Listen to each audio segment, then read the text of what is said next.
দীর্ঘ 2 দশক বন্দী থাকার পর পরিবারের সঙ্গে বসে এভাবেই ইফতার করছেন ফিলিস্তিনের বাসিন্দারা। প্রথম দফায় যুদ্ধবিরতি পেয়ে কিছুটা স্বস্তিতেই দিন পার করছিলেন তারা। তবে ইসরায়েল হামাসের মতবিরোধে আবারও ভেস্তে গেছে সেই স্বস্তি। পবিত্র রমজান মাসেও থেমে নেই ইসরায়েলি আগ্রাসন। স্থানীয় সময় সোমবার নেতানিয়াহু বাহিনীর ড্রোন হামলায় রাফা সীমান্তে এবং খান ইউনিসে বিমান হামলায় বেশ কয়েকজন হতাহত হয়েছেন। এ নিয়ে যুদ্ধবিরতি সম্পূর্ণভাবে ভেঙে পড়ার আশঙ্কা তৈরি হয়েছে ফিলিস্তিনিদের মধ্যে। খান ইউনিসের শোক ও প্রতিবাদও জানিয়েছেন তারা।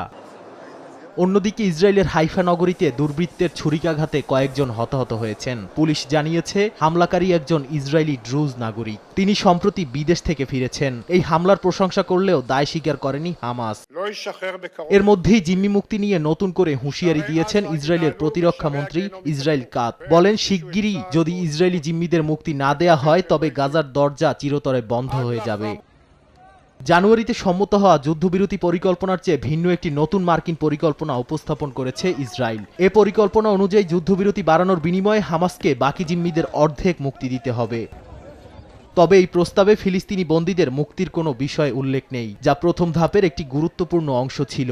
যদিও ইসরায়েলের নতুন এই পরিকল্পনাকে বিদ্যমান চুক্তি নষ্ট করার চেষ্টা হিসেবে দেখছে হামাস। সংগঠনটি বলছে, গাজা থেকে ইসরায়েলি সেনা সম্পূর্ণ প্রত্যাহার ও স্থায়ী যুদ্ধবিরতির বিনিময়ে বন্দী মুক্তির আলোচনা করতে রাজি হতে হবে তেল আবিবকে।